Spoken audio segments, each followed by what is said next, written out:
Hey, y'all. Hey, and welcome to another edition of Theories and Thoughts podcast with your hostess, Anya. Fancy. Give us 2 seconds while we share on our pages. Meanwhile, put in the box with where you tuning in from. Put in the comments. I said in the box. Put in the comments where you're tuning in from. Um, what do I have to say? And it would be good if I turn my ringer off. So, how was your weekend, Fancy? Um, it was busy. I did a lot of work. It was just really working, preparing for my daughter's graduation, which was yesterday. So she graduated from high school. Um, that was really emotional, but also so draining. Like just because her car is down, and so I have to be driving her across town, waiting on appointments, drive back across town. Like her outfit didn't fit right, so we ended up borrowing an outfit from a friend who had the same exact dress, but then it meant we had to drive back across town again. And girl, I was just like, oh my god. But it felt really good being with my family last night, more so on my dad's side, because my sisters and my brother on my dad's side came, and it was just really nice, but the restaurant experience was really bad. I wrote them a bad review uh, today because I was really upset because we called on Saturday and Sunday asking about reservations. On Saturday said they call us back, and then on Sunday they told us we didn't need reservations, so we said it'd be a party of 15, and it ended up being a party of 19. But then like my sister and them had been made it to the restaurant and they were just sitting there, but they weren't on the list. So right, and then we made it there later and they was already telling them it was going to be a 45-minute wait, and then by the time I make it there, we sat there like 5 minutes, and then you tell us it's going to be a 45-minute wait. And then like it took forever to get our order. Food wasn't really good. It was just, but it was just overall it was good. But at the same time, like that experience was like, because Dylan actually, she was trying to make it to a graduation party that night, then my family had to get back on the road. My other daughter had school in the morning, and everybody like left out late, made it back like 12 something. I didn't even get in until 2 this morning. So yeah, I'm Why exhausted. y'all just didn't go to another restaurant? I don't know. I didn't think of that, but we were the only ones from here. Everybody else was coming from Macomb or Mississippi, So we had told them that restaurant, and that was the one that Dylan had chose. And it ended up being like quite a few of her classmates there. But I'm like, y'all know it's graduation season. Why don't y'all have enough Right. people? But Well, people don't want to work, so that's why they probably didn't have enough people. And then the people that are waiting tables probably graduated. that's a good point. I didn't take Or that into graduated. consideration, but yeah, because I was definitely like on the whole, y'all know it's graduation season. Why y'all don't have enough people staffed, and like y'all should be taking reservations throughout the week instead of being like, oh, this is a Monday, nobody's gonna be in here because Yeah. they do have graduations on Mondays. I But mean, right. They should have, well, they should know when the schools graduate. That's first thing. So they were wrong. They should have did a reservation. And the thing is this, they the people that probably worked there probably went to the graduation or graduated. So as far as people staff, that's different. But I still feel like and then you say they weren't on the list. So yeah, it was just a lot of stuff. And even still, like with the whole don't you can't, we don't need a reservation. But then one of her classmates, they ended up getting a room because they had a reservation, like so. And then I was trying to understand, because I've served for almost, I don't know, several years though. mhm. And I'm like, why is one person taking a party of 19 anyway? Normally it used to be, I thought, like 7 people per server. So you taking a party of 19, we barely seeing you. We see the hostess more than we see you, and it The was just, hostess probably was trying to help.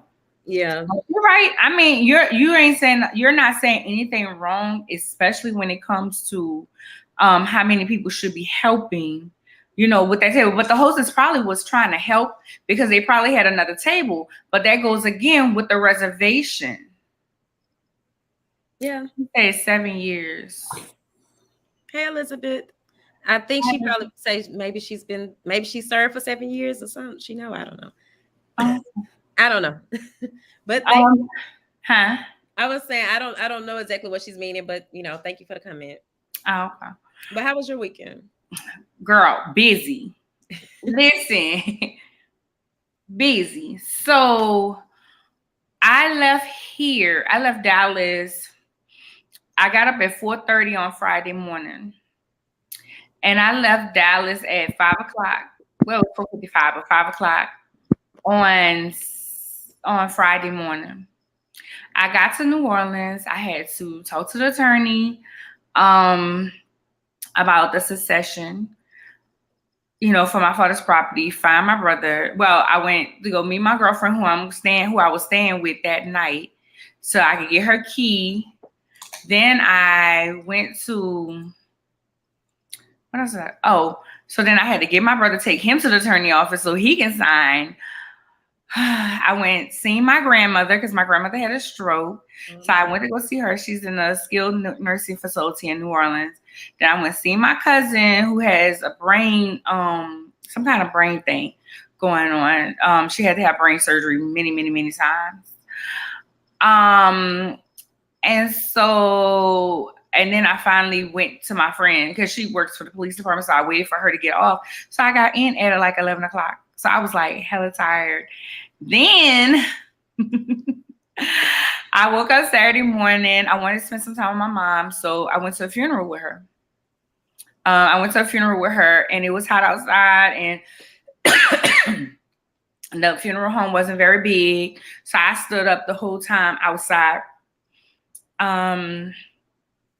Went seeing my stepmom, seeing my aunt, and then went seeing my dad at the funeral. I mean, not at the funeral, at the cemetery. And then I got on the road to Baton Rouge. Then I had my niece's graduation party. So then I stayed in Baton Rouge until Sunday, of course. That overnight, I was so tired that normally I wake up like 6 or 7 o'clock in the morning to leave. Mm-hmm. I think I left about 8 or 9. I feel you. Because it actually sounded like you had just as busy a weekend as I felt. Right. Because then when I came here, Autumn, okay, so the salon that Autumn works at, mm-hmm. they had their event. I actually text Miko yesterday or today, to ask her how it went. She asked about you too, so I'm glad that you did that. She said, first of all, she thought it was somebody else. She called me Juliet. And then I had a different ponytail, but let me tell you, I bought this ponytail on Monday, on Sunday when I got in, because it matches my hair better. Mm-hmm. The other one didn't match it just so much, and I knew I was going to a salon where they had some stylists, and I was like, I cannot go with red hair and then burgundy ponytail. That wasn't going to work. So I ended up going to, I went to the event. It was really nice. It was really, really, really nice. Spinderella was the DJ. For those who don't know, Autumn is the one who does. She's my makeup. She is Fancy's Dallas MUA, and she's my MUA. I've been going to Autumn for years, easily 10 years, easily. Oh wow, I didn't even know that. Mm-hmm. I was like, dang, Autumn, how long it's been? And I was like, I'm thinking it's been about 10 years. So that was my weekend, and I'm tired still. And I just was telling my best friend that when I finish with this, I'm just gonna go lay down. Like, I give myself permission to just lay down this weekend because it's been real. It was emotional. You guys know we're doing a 90-day journey, and Fancy started vlogging. So I was like, you know what? I'm gonna vlog things that's happening throughout this thing. And I had an incident with my mother, and I vlogged about it. I don't normally talk about situations like that, just out of respect. But I was listening to Tamron Hall. Whenever I travel, I listen to podcasts and books, and talk on the phone. So Tamron Hall was on Jamil's podcast, mm-hmm. and she was talking about her birth father. And she said she didn't really talk about it. She said she was like 46. She was like, I'm 46 years old. Why can't I can start, when do you start verbalizing what happened? And it's not, you try to just be respectful, but it might help somebody along the way, you know? So I am really thinking that, I have my thoughts about my mom now, even more so. And a lot of people just kind of said the same thing about the whole transaction. But I think I really went into details on my vlog. So if you like Lady CL Media, that's on YouTube. I am vlogging my journey. So yeah, I did that on my way to Baton Rouge. Yeah, I watched it. Oh, you did? Yeah, I'm you like, should want me to tell you to put your vlogs, for the journey, like maybe do a playlist so they can all be right there. Then you can, like, if you're trying to get people to, if you want to share it, then they could just have all the videos that oh, related together. because I did. I just put them on the CEO chat. My lady CEO chat. They're under that playlist. Oh, so that's okay. Because at first I was like, what is that? Okay, so now I know where to look. Okay, gotcha. So yeah, and I got my nails done yesterday because Monday's my birthday. What do you have planned? What do you have planned? Nothing at all. Well, I know you're gonna come up with something that's not like you. So well, Saturday, Amber, your media bay, Amber, she has a event Saturday, a brunch. So I'm gonna go to that. I have 5 days off from both my jobs and everything. I don't plan on really working. I might write. I really want to write. I really, really, really want to write. I was gonna get a hotel room, but I was like, why? My room is it's cool. Like being in my room, and it's like I'm the only one that's really be here. So I don't need to go get no hotel room just to be alone because that's money. But I think I really want to write. I'm gonna go to that event. I want to go to the Kimball Arts Museum. They have an African exhibit going on. I love the art, and I want to go to Breakfast Brothers. We interviewed Breakfast Brothers Exposure app. Okay. So yeah, that's kind of like what I got going on. Thanks. So over the weekend in news, was it the weekend or was it last week? Anywho, there was a guy, an Uber driver, and this restaurant owner, I want to say it was Connecticut. Was it Connecticut? To be honest, I don't even know where that took place.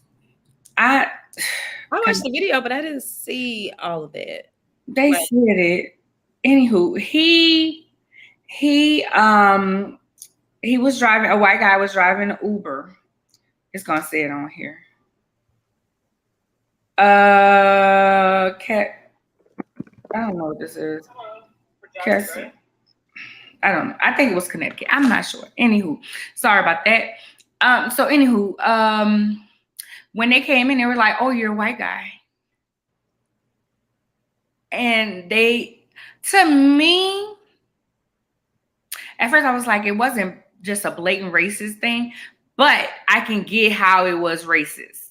Mm-hmm. What they said. I thought they had said some slurs or whatever at first, but they said "in lover" when they were leaving out of the car. But it was the questions that she was asking. Oh, oh, this is a first or something like that, she said. It was just really weird. So I don't know. I was trying to remember, like, is it with racism that they say you can't say someone is a racist if what is it? Like, you have to be of an oppressed race. So that was kind of the one thing that I was looking at, or is that more so discrimination? But I was kind of looking at it from that aspect. But it was a really awkward situation, and it's not normally something that you see. And he could have very well just went along with it, like, oh yeah, I'm a white guy, and da-da-da. But I do like the fact that he addressed it. I thought that was unusual, but it's not something that you see every day. But right. But it was kind of weird because even when I got in, I was like, oh, I don't know if they were white too exactly, or they were white. Okay. Or I didn't know if like they were of some other, ethnicity, whereas you can't really tell, but they still got like the European features or something. But that was weird. To me, we need allies of other races. And I felt like he did. Once I got I was like, what? Okay, he was being an ally in that moment to say, no, this is not correct. Yeah. So I can appreciate that. Yeah. I agree with that. He was just like that. So good news. Abbott has reached an agreement with the FDA to open up another plant. Now, here's the thing. When one of my girlfriends posted that and it said Abbott, it's a shame because I thought it was Governor Abbott had to shut down a plant. I really did. I was like, see, this fool here, we got to vote him out because he's doing too much now. Because that man, he irks me. I'm not angry at him. It's just the fact that the silly stuff he do, like Ken Paxton, our Attorney General. Why he banned filters from? That's what I was about to say. Don't you have some more stuff? You got other things to do, sir. You got some more stuff to do. But I never, I will say, I know this wasn't how the conversation supposed to be going, but is it because of crime or something? Like, why did they do that? And I've also heard that Illinois did it too, but I never saw why. I just saw people being like, have you noticed? They say facial recognition. Yeah. And I'm like, y'all got other stuff to worry about. Just like y'all got other stuff to worry about besides abortion. Y'all got some other stuff to worry about. I'm sure besides my tubes and everything, y'all got some more stuff to be thinking about besides these things. Stop. Like, but anyway, back to the baby formula. So they're actually restarting the plant, right? Yes. They already had a plant, and they're opening it back up. Correct. Because of sanitation issues, which is, we don't want the babies to have stuff that, because they had recalls. From what I understand, they had some recalls. Patrice had to tell me, because Patrice the one who, I guess from last week, she's the one who actually posted. And I was like, girl, Abbott is doing too much. And she was like, no, sis. Abbott is the company. And I was like, oh, okay then. I mean, tell me something. Yeah, I have, but it has been crazy though. Just kind of reading the news about that, and then they were just saying how people have been like, trying to substitute whole milk and juice and things like that, and that's not healthy for the babies. And then a lot of people were suggesting, oh, well, why not just give them breast milk? And then they were just saying, breast milk isn't free either because the mom has to take time out to do that. And I know, like, I breastfed with 2, maybe 3 of my kids, but early on. But it wasn't something that I kept up, but because it was really demanding, and it does require a lot out of you, It's very demanding. And also, what about those parents who can't get them to take? Right. And then that's what one woman was saying too. Who don't have it just sounds like hell. I feel sorry for anybody that has, a baby right now. In this, in this, with all this going on, it's just a lot. Yeah. So that's that. Did you want to hit some of the comments before we get the next story? Yeah. So I see that. Hey, Chef D said, hey, Chef D. Table of 19, such have split, maybe 2 or 3 servers and a bus person. I agree with that. Hi, Bernard McLeod. And then James Wilson said, you both cuties. I love how y'all conversations react. Okay. I see Chef D said we grew up on pet milk and water. And Sharona said, hey, I hate milk. Hey, Sharona, I hate milk. Like, Lord, they make me. That's a it's like in a can. I remember it's in a can. Is it it's like condensed milk. Condensed milk. That's what I was about to say. Yeah, it's condensed milk. Anywho, our prayers go out to Buffalo, California, and Houston on the mass shootings. But most important, not most important, but Buffalo has been a hate crime. Biden has spoken out about it. White supremacy. He went there today. At first, I was like, why they not spending a lot more time on California and Houston? And then I realized Buffalo was a hate crime. This is why they're talking a lot about it. I'm grateful that he spoke out on white supremacy and didn't call them good people. And he actually went out there. It's just another reminder that there's hate in the world, that we need to pray for the world. I just want to know how, once again, this young man walked out of this situation alive. I just don't understand. And I was reading how they were talking about his manifesto that he posted online, and it's just really crazy. I don't know. Like, it just makes me think white privilege, all over. Biden's remarks, don't change anything. And then, like he was even saying that his hands are tied as far as gun control, but like that's really scary. I mean, these people just went to the supermarket. Like, what did they do to cause this? And this young man actually had already visited the market. He had already drove hours another time to check it out and scope it out and all of that. So yeah. And I agree with you when you say, how did he walk out alive? How do these white guys keep walking out alive and a black person can't do nothing and they shot? If it looked like they got something, and he is armed and dangerous and they're walking out alive. Yeah. Who knows? But so here's our commercial before we bring on our guests.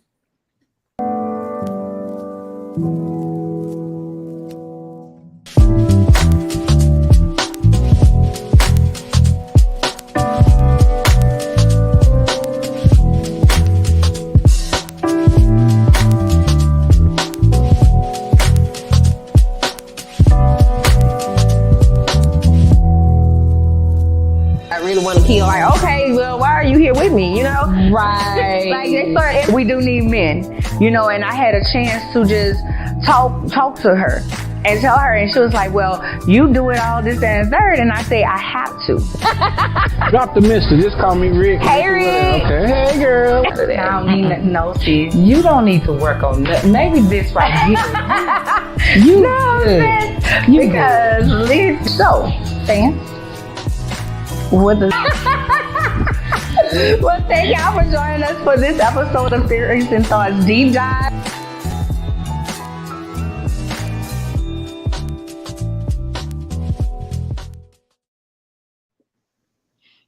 Hi, and welcome back, you guys. We have Miss Monette Leggs. Wait, y'all. I know I didn't put on some earrings. Listen, I was like, my face looks so big. I need something to slim it up with. Anywho, welcome to the show, Monette. Thank you, ladies, for having me. Hello, Fancy. Hi, Anya. Hey. Greetings. So, Monette, today we'll be talking about, I had it up. Let's do brokenness, mental health awareness. So, Monette, tell our audience a little bit about yourself, and then we'll get into the interview. All right. Sounds good. Hi, my name is Monette Leggs. I'm the Director of Business Development at Dallas Behavioral Health Care. I'm sorry, I'm gonna stop because you sound really low. And I know okay. audio listeners that may not come out well. Can you hear me now? Is that better? It's not better. Ooh. Okay. What about now? Still not better? It's just sounding the same. You sound far back. Okay, Yeah. Let's try something different. Give me 1 minute here. Okay. Sorry, you guys, for technical difficulties. It's okay. I don't know why. Can you guys hear me now? No? It still sounds the same. I don't know what the cause of it is. I could try to log on from my phone. You want to try that? I don't know. I know. The way sometimes if you get off, it might not let you back on. So I'm gonna say let's just go with it, and prayerfully they can hear it. They just want to turn it up a little bit. Okay, I'm so sorry, you guys. Hopefully you can hear me. But my name is Monette Leggs. I'm the Director of Business Development at Dallas Behavioral Health Care. I'm a mom of 2 children and 1 bonus baby, 3 grandkids that I love dearly, 1 daughter in love, and an awesome husband, last but never least. And in my spare time, you know, I minister, I talk about mental health awareness. I spread it all over, you know, the Metroplex. And anytime there's a platform, I try to share my testimony and give some tools on how to deal with some of the signs of mental health issues. Yeah. Okay. And Monette's one of my girlfriends. She's one of my Marco Polo girls. I met her many years ago, and I thought that this would be really good because being mental health awareness, and I wanted to do something with her also, and me and Fancy, rather, not me. I was saying me, but it's me and Fancy, y'all. Because I mentioned it to Fancy, she was like, "Yeah." So Monette, when we talk about mental health, is there a true definition that we can go with? So when you talk about a definition, you can talk about, different signs and symptoms. I believe there's a definition, but to define it is very difficult because some of the fruits of mental health can be totally different, right? So for example, some people might deal with being bipolar, right? While others suffer from depression or anxiety. So there's different things under the umbrella of mental health as well as behavioral issues. One thing that I've learned since I've been in this industry, it just kind of, spooked me that we're dealing with, patients as young as 5 years old. And when I've, discovered that, it was explained to me that these individuals really don't have mental health issues. They have behavioral issues caused by trauma, you see. So when you're a child, you have behavioral issues caused by the trauma that you've been through, that you've gone through. So it's important that as a child, you try to dig into the psyche of that individual to bring out as much of the bad stuff that you can to replace it with good stuff so that they can become better adults, right? So if it's not tackled at a young age, that's how things, transpire into being something bigger, right? And so when you guys, I heard you earlier talk about the mass shootings. Some of that is not just being a white premises. I mean, I know we've heard that, but some of that is tied into what? Mental behavior that may have been embedded in individuals as a young age, good or bad or indifferent, right?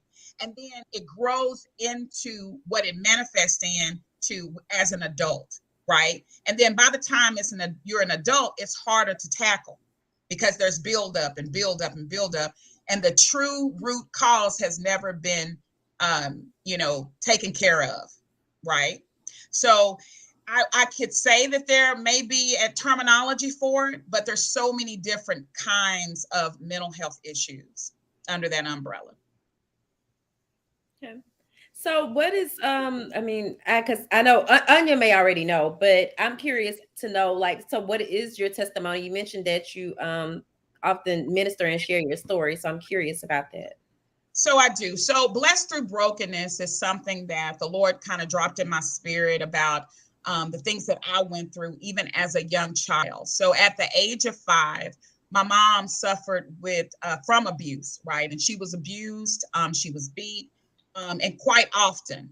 But in our community, it was hidden. So everybody had to be quiet about it, including myself.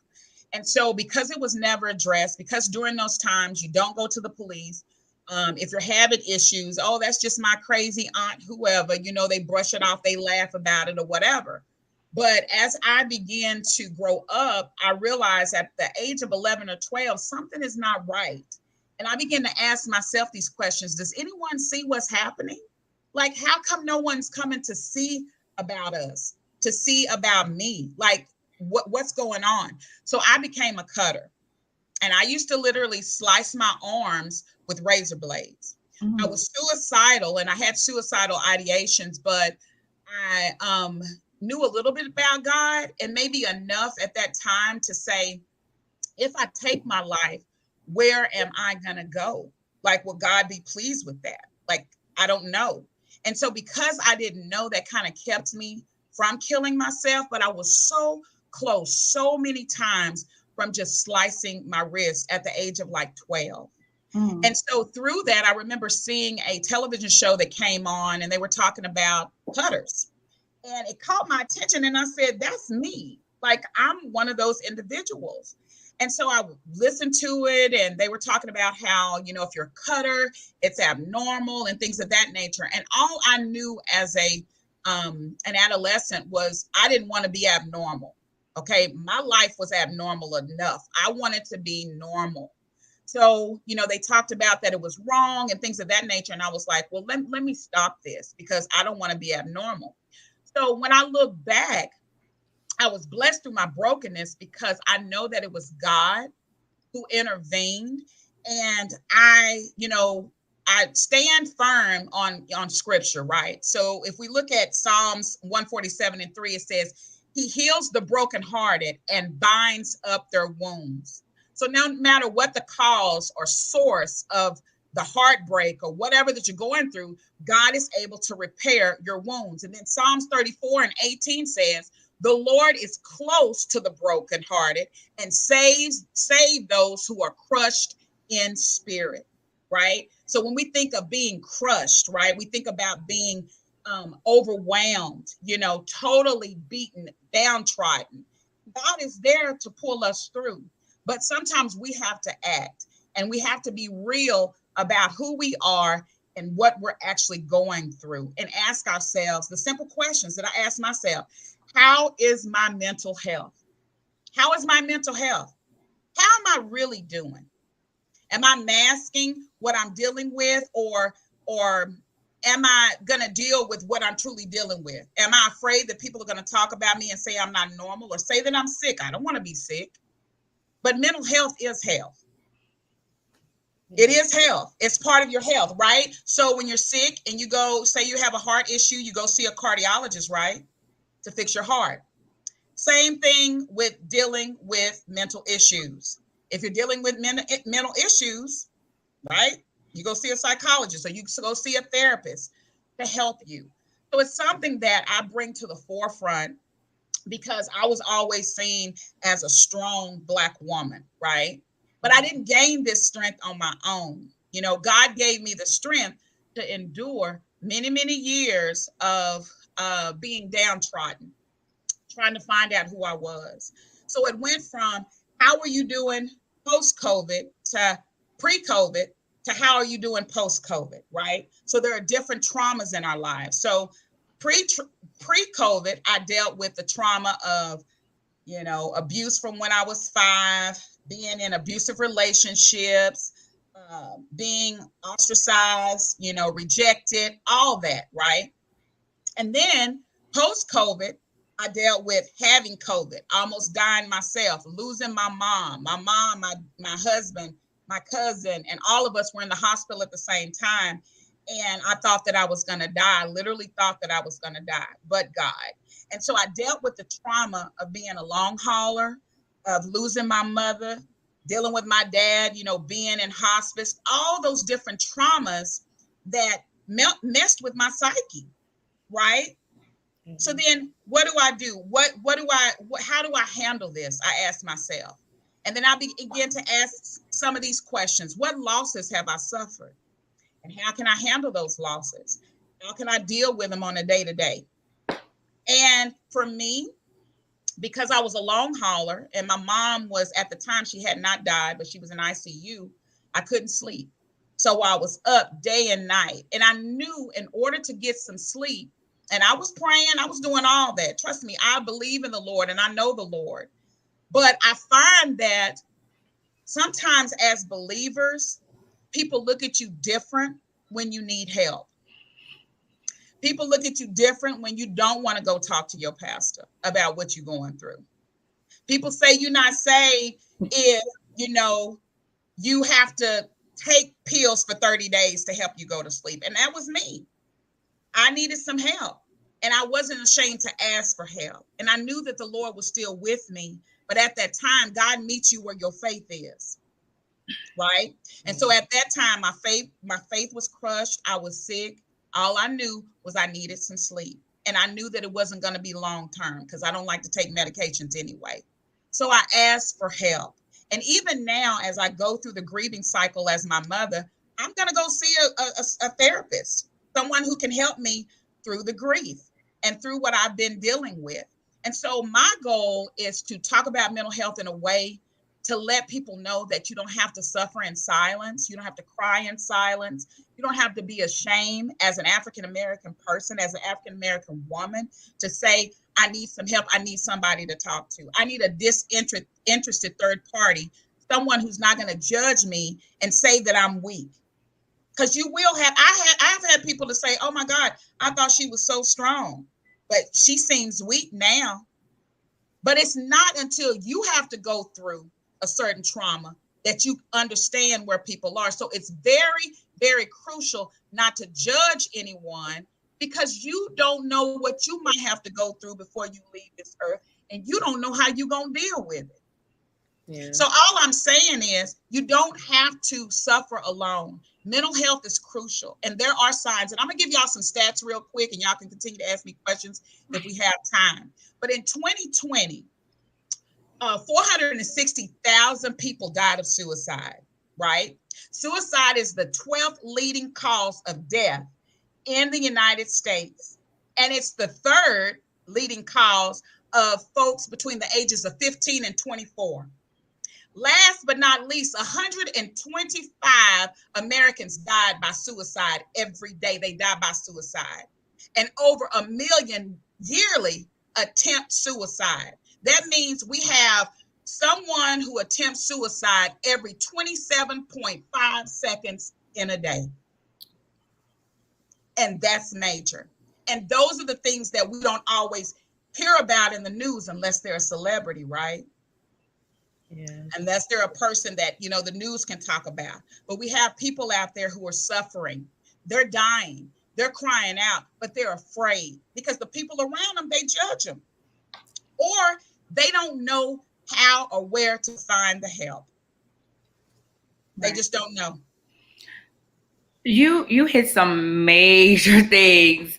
One of the things is we actually had a show on suicide for that reason, because, you know, my friend died from suicide, and Fancy was noticing a lot of Black men dying from suicide. So we made it a point to talk about it. And then we had made it a point to talk about mental illness one other time. And, you know, we wanted to keep talking about it for that reason, to open that door, because people don't realize it's not that you're weak. You're weak when, you know, Bible, you know, where I am weak, he is strong. And I even told my best friend today, I was like, my old manager is doing this, that, and third. Like, I'm tired. I don't want to fight with her no more. I just want her to leave me alone. I just feel weak. I just need God's strength. Like, that's literally where I'm at, especially dealing with some mental stuff this weekend with my mom. But coming back to this, we don't realize that we suffer different traumas, that we have literally went through a whole pandemic. Like, we went not, and a pandemic is not nothing to just brush off. Mm-hmm. And we talk, Fancy, then we talk about mental health before, when the pandemic first started too, because it's so important with Jay. Oh, okay. I was just trying to remember. You know, we had a lot of episodes, but yeah. I know. But that's one of the things, and you guys, we try to really make it a point. If you have any mental, you know, me and Fancy are very advocates. We both go to therapy because it's so important. But you hit that going through the traumas by yourself. I tell people all the time, I don't want the label strong Black woman. Don't give me that one. Don't give me that one, because then you didn't put me up here. And I don't want to be up here. I don't want to be up on this pedestal, because when I fall, then what you gonna do? You're gonna bury me.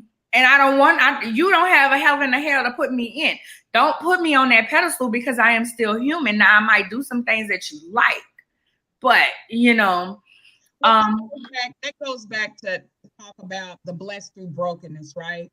And we have to be very, very careful how we judge people in their brokenness, because people can deal with you in your blessedness, but they can't tolerate you in your brokenness. That's a and word. If you look at the story of Job was broken, and his friends came and they ridiculed him because he was broken. Oh, you don't know God, or you hurt God, or what did you do to bring this upon you, right? And then his wife said, curse God and died. You see? So they were so used to this strong man, but in his brokenness, they didn't realize that he was really blessed. Because whatever we go through is for the glory of God. If we can persevere and we can go through it knowing that our strength is, we're made whole in him. And our weakness is an opportunity for God to really show us who he is, and to grow us and to strengthen us. There are times that you won't feel as strong, but the Bible teaches us even when we're weak, we're supposed to speak that we are strong, because your words give life. Yeah. They give life. And so when I was weak and the times that I was going through, I used to say, God, you see me, you know me, and I can do this. I can do this through you, because my might had ran out. So even during the time that I was dealing what I was dealing with post-COVID, right? I knew I was being talked about. I knew I was being criticized. But at the end of the day, if I've got to go through for the glory of God, and if you believe in him, you will go through, then hey, it was all for his glory. And now I can say today, I am strong by his might, and all the brokenness that I've gone through and maybe even go through before I leave this life, he gets the glory for it all. But in that, God wants you to use common sense. And that's a lot of times we don't. He gave us that sense that's common. It's called common sense. Okay? You need help, ask for it. Ask for it. If you're hungry, say you're hungry, right? That's old saying, closed mouths don't get fed on this boulevard. Right. I know you was hungry. If you're hungry, say you're hungry. If you're weak, say you're weak. But then proclaim the victory in Christ. Through Christ, I am strong. But right now, I need some help. I know God he's going to help me. He's going to bring me through this. But he put people on this earth to help bring us out of dark places. He can do it. But he also put stewards on this earth to help us. And all I want to say is it's okay sometimes not to be okay. Now, I'm not talking about a Debbie Downer who has something negative to say about everything. You do have those people. But what I'm saying is there are times in your life where you can say, I'm not okay. So now what are you going to do about it? Take action. Find out how you can get some help. Find out the signs. Look for the signs. And there are signs. Feeling like you are helpless, lack of sleep. That was one of my signs. Substance abuse. That's another sign when you try to mask the issues. Being having emotional outbursts. That's another sign. Loss of weight, not wanting to eat. That's another sign. So there's a lot of signs of mental health issues, right? And sometimes we look over them and we don't see the signs. There's a lot of people that say, oh, I didn't see such and such. I never would have known she would have done that. But the people who are close to her knew she had those issues or he had those issues, and they saw the signs. Sometimes folks can mask them and sometimes they can't. But if you live with a person who's dealing with mental issues, you will see the sign. There are signs. And the problem is we just can't ignore those signs. You can't. You can't. I don't know. And I will say, I just think that we as a society nowadays are too self-absorbed to really care. I think a lot of people do see the signs and just, but they have so much going on with themselves that they don't have the initiative to try to help, or the desire to help, or the time to help, or the means to help. I don't know.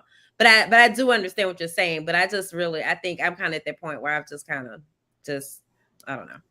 I tell people, I get in both my. Go ahead.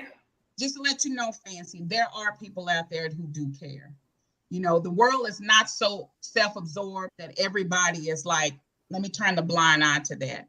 There are people out there who care. I deal with them every day. I deal with folks who really care about their loved ones, right? They call us, they bring them in to us.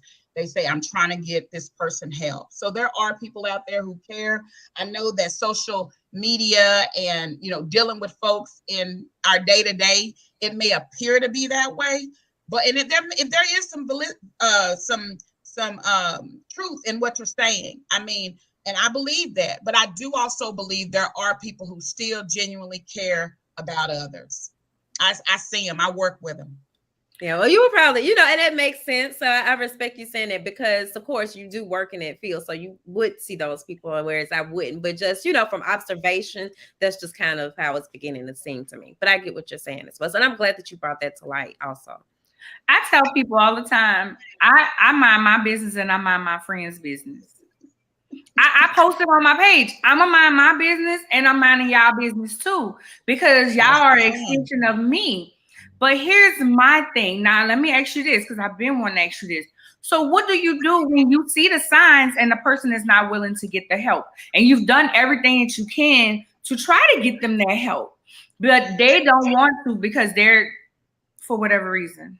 Yeah, and that's tough. And that's tough. I know there are interventions out there. There's APS, there's other interventions, and that you could call and try to get that person some help. You can get court orders and things of that nature.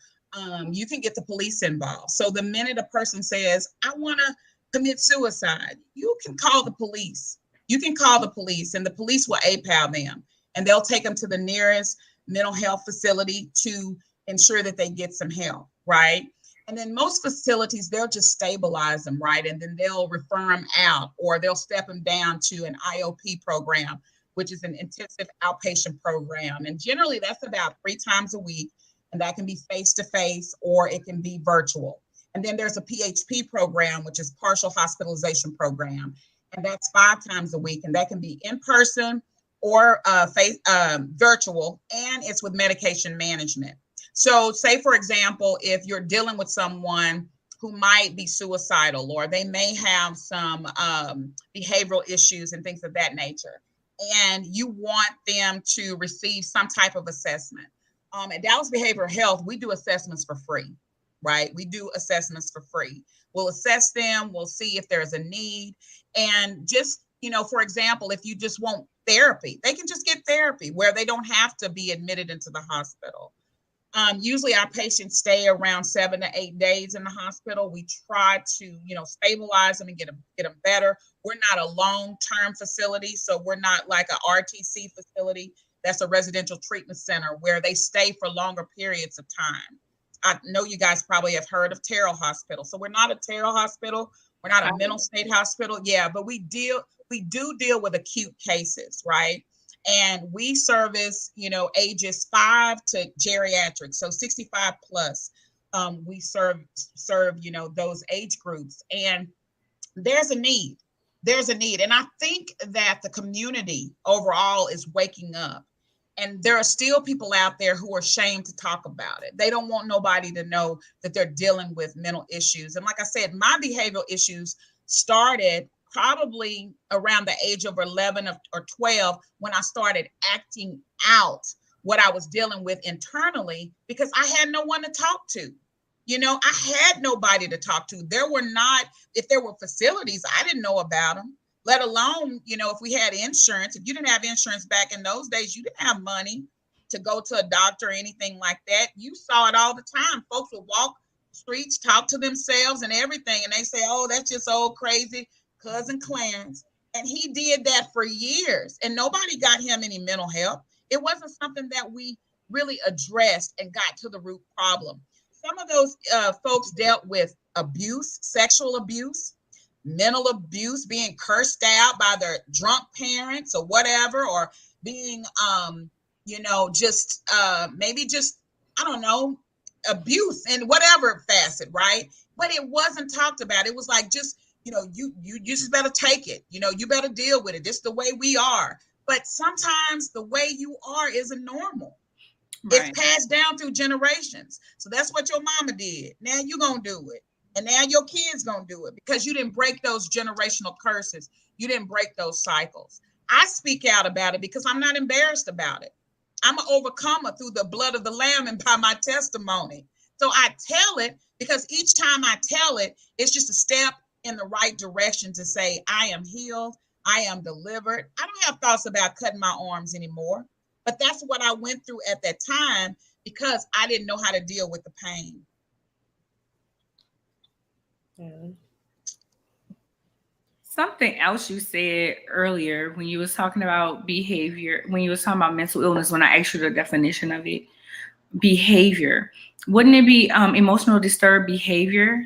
Is that what it is? That most kids started off with and then it grows, or? Exactly. I could look up the dictionary meaning of it, but for me, it has so many. I think behavioral is kind of where it starts, right? Because if it starts as a kid, so say you start as a kid with those negative influences, right? Say you're cursed out and you're beat by your dad and your mom, right? And that's never dealt with, and you hide it, because I hid my pain. I hid everything I went through. When I finally, became a woman, I met with some of my classmates and I was like, oh yeah, I went through this, that, and the other. And they said, Monette, we would have never known that. We never knew that, because when I came to school, that was my safe place, right? That was a place where I felt loved. I felt like I could be me and I could be happy. But when I went home, the cycle continued. Then you have situations to where you're a woman, right? And you've never suffered abuse, but you fall in love with the man of your dreams, but he's not a good man, right? And so he decides he's going to curse you. He's going to verbally abuse you. And you, oh my God, I'm going to take it. He's the provider. He's taking care of me. And then he starts to slap you. Then he starts to hit you. And then you start taking it in. And then you start suppressing it. And you cover it up because of the shame. You're embarrassed. You don't want anybody to know. You know, that's it's abuse, but it doesn't stem from behavioral abuse, right? Now, that person who's hitting you might be dealing with behavioral abuse because maybe he saw his mom get beat, or he saw his father, beat his mom, or his mother beat his father, because women beat men too, right? So it's different types of, abuse. And some of it is behavioral, where it starts at a very young age and then children act out on it. Whereas, mental issues could be, oh, I suffered from COVID and I almost died. And now every time, I get in a hot situation, this is me, I feel anxiety because I feel traumatized because there was a time I couldn't breathe. So my body remembers that. And so I have this weird anxiety that comes. Now, let me be honest. I'm not on any type of anxiety medication because I don't want to handle my issues like that. So what I do is I take a moment, I pray, I talk through it, and then I'm pretty much okay. Someone else may need something totally different, right? Somebody else may need something totally different. But that's the way I deal with, some of my mental issues that I deal with. I don't anymore have as many moments where that trauma impacts me, because part of what I dealt with was part of my heart healing and allowing God to come into my heart and allow forgiveness and love to overcome the hatred and resentment that I had. So before my mom passed away, me and my mom became best friends. I mean, she was my everything, right? But prior to that, a lot of people used to say, Monette, you and your mama, y'all so close, and I just love to see y'all together and the little videos y'all make. But they don't realize that was a progress. There were times when me and my mom did not get along. And there were times when my mom said, will you forgive me? And I would say yes, but I did not forgive her. Right. So in the long run, that forgiveness came, and I was able to forgive my mother and love my mother and understand where she was at a certain point in her life. And I overcame that with love and forgiveness. I always say that we have to take mental health days. Self-care. Because, and I was talking to my manager the other day, and he said, sometimes it's just so much going on. You have to step back and be like, I need to sit. I just need to be. And I was talking to I went to my esthetician right before here, and her and I was talking, and I said, it's a decompress. So when I go there, y'all don't laugh, I take off everything. Like, I literally take off she doing my face and my décolleté or whatever they call it, but I take off everything, and I told her that, and and she said that's fine. And I said I turn off my phone because I need to leave all that out there so I could decompress. I could just be in my own area. And there's days that I don't want to listen to someone talk. I don't want to talk on the phone. I don't want to do nothing. I might just sit and just play on my phone. But that's my brand of self-care because of the I know my mental capacity because I have anxiety too. And I could be shopping and it just takes over me, and I have to stop and breathe. So I pray, I stop, and I breathe. Mm-hmm. Whenever I feel it coming on. And even depression, like if I'm too many days in that bed right after work, I'm like, okay, I got to get up. All right, let me figure out, praying through it, because that's real. Yeah. That's real, like you said.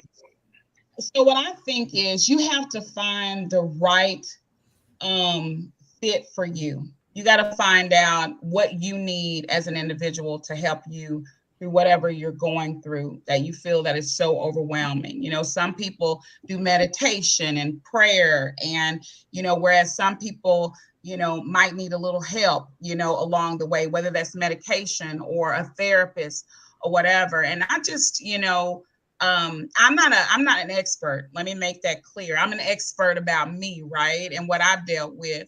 But one thing that where you can start is evaluating yourself and asking yourself, am I really well? How do I feel? Am I able to overcome what I'm dealing with? Right. So it's a different, like you said, Anya, you stay in the bed for a couple of days, but you get up. But if you're in the bed for days after days after days, it's impacting your work, it's impacting you financially, it's impacting your family, then you might need to take that next step to say, I'm not okay. Right. And once I told myself, okay, I'm not okay, but Lord, what can I do? How can you help me be okay? Now I know I believe in you, Lord. I trust you, but Lord, I need some help. I need somebody I need to talk to, right? So I talked to the Lord, but then I got advice. There were people that God put in my circle that would sit down with me and have conversations. And when I left, I felt better, right? And then he put me in a behavioral health hospital where I'm around therapists all day. Right. In folks' office, I'm going, and then they talk to me, and I'm like, okay, thank you. So you have to find out what works best for you, and you have to overcome that fear and not be afraid to say, I'm not okay. And for a long time, we've been told to shut up, be quiet, you okay, suck it up. And, one reason, in terms of suicide rates, it might be increasing for Black men is because Black men have always been taught to be strong. Don't show their weaknesses. Don't cry, suck it up. And maybe, other, nationalities too. I can't speak on those because, I know who I am. But at the end of the day, if you need help, it's time out to, be ashamed about it. And I have a couple of numbers, y'all, I want to throw out here just in case someone's watching and they need some help. Is that okay? Mm-hmm. Okay. So I have the National Suicide Prevention Line, first and foremost, which is 1-800-273-8255. That's 1-800-273-8255. And then I have the Dallas Behavioral Healthcare Hospital, right? Like I said, we do free assessments. We try to assess every patient who calls to see if we can be of help to them. And that number is 972-982-0900 or 0982, either or. You got them, Nancy? I didn't. I was getting the National Suicide Prevention Line, but what was the that was Dallas. What now? What was the Dallas Behavioral Healthcare Hospital? And they can actually Google us and look at our website because we have a lot of helpful information that will help individuals who might be going through, and it may even answer some questions. Like, for example, if you're dealing with anxiety, we have a blog about anxiety. If you're dealing with a battle with depression, we have a blog about depression. So just go out there and take a look. You may even ask yourself, maybe you're dealing with a loved one and you're not sure if it's, bipolar or anxiety. Our website will help you identify, what's going on with that individual, and then you can give us a call. And again, our number is 972-982-0900. She's putting it in a chat. Well, I put the the website link there so they can go there. Thank you very much. No problem. Thank you. Fancy, did you have anything else you wanted to ask real quick? No. Okay. Monette, is there anything that we did not discuss that you want to make sure we discuss?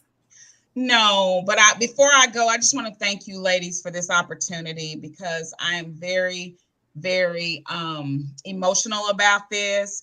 I'm also grateful about it because anytime I get a platform to be able to, bring about mental health awareness. I want to be able to do that. And I thank you guys for that opportunity. And I'm truly grateful. Thank you, Fancy. Thank you, Anya. You're so welcome. And I'm still going to try to figure out something that we can do, on the mental health thing, because again, we're such advocates for it. And I'm quick to tell you, I have my therapist and I have my Jesus, because I agree with you.